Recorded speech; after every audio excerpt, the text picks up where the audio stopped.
All right, welcome to the Explainer.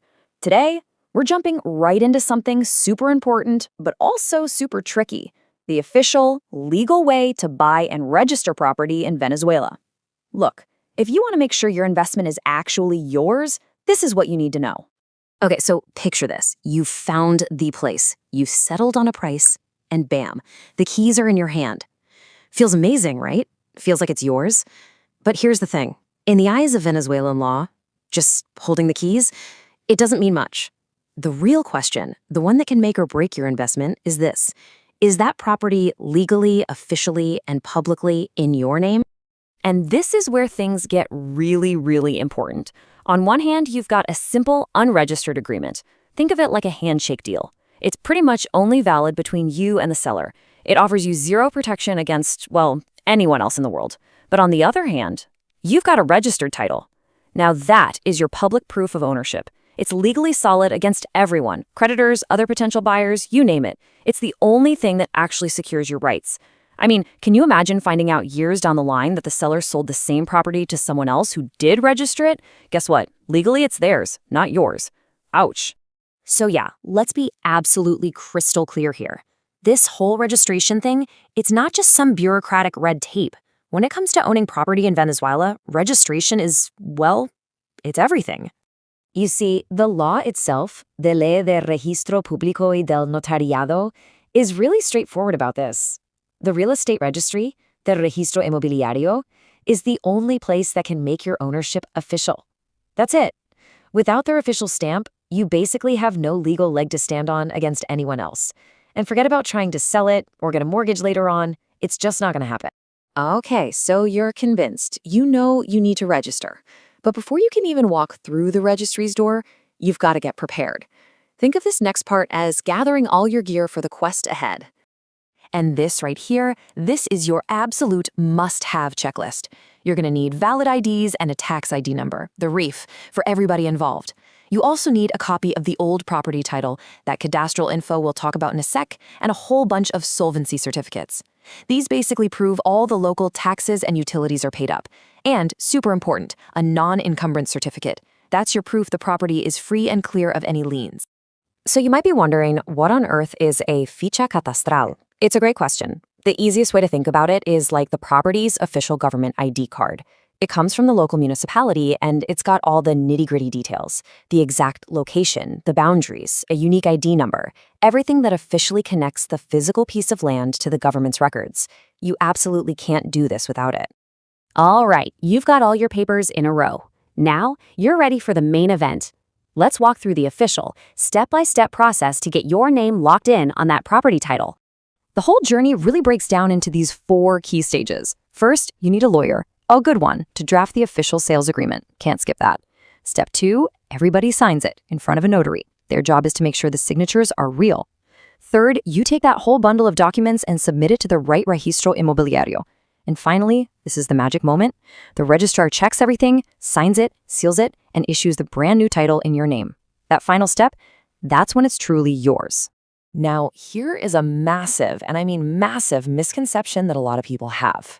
They think once the notary signs off, the deal's done. No way. That's totally wrong. A notary's job is just to verify that you are who you say you are and that your signature is legit. They do not, I repeat, do not have the power to legally transfer ownership. That power belongs only to the real estate registry. So, how long is this all going to take? Well, according to the World Bank, the average time from start to finish is about 47 days. Now, you got to remember, that's just an average. It could be faster, it could be slower. It really depends on the specific office, how busy they are, and if there are any little hiccups with your paperwork. So, you're going to need a bit of patience. And what about the cost? What should you be budgeting for?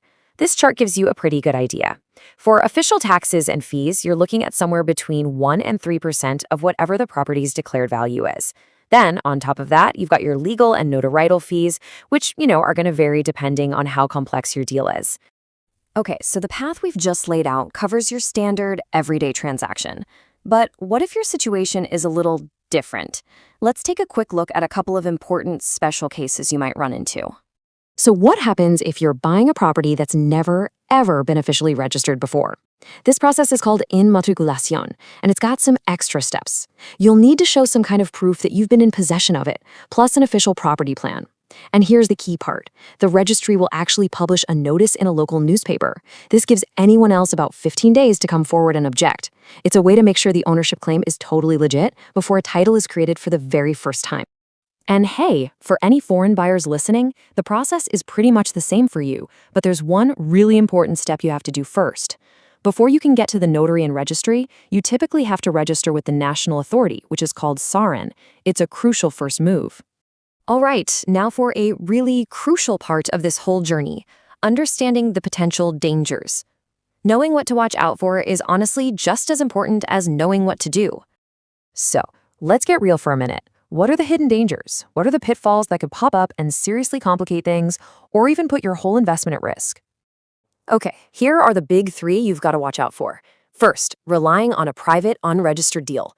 This leaves you completely exposed. It's the classic horror story where a seller just sells the same property to 5 different people. Guess who wins? The one who registers it first. Second, you have to be aware that some offices might, let's say, create unexpected delays or ask for informal fees to speed things up. And third, figuring out how to declare the property's value for tax purposes can be a total nightmare because of currency controls. You've got to navigate each of these really carefully. So, with all these potential risks and complications, how in the world do you make sure your journey ends successfully? Well, there's really one key answer.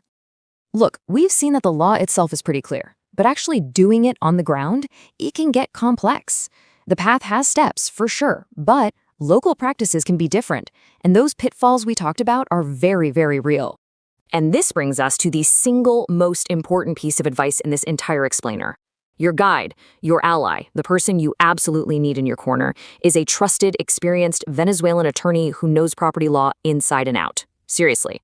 They're the ones who will draft the contract right, make sure you're compliant, and deal with the local registry for you. Please, do not even think about trying to do this on your own. So there you have it. We've basically laid out the entire map for you, from getting your documents together to that final official signature, and we've even pointed out the potential dragons you might face along the way. You now have the knowledge to get started, so the only question left is, are you ready for the quest?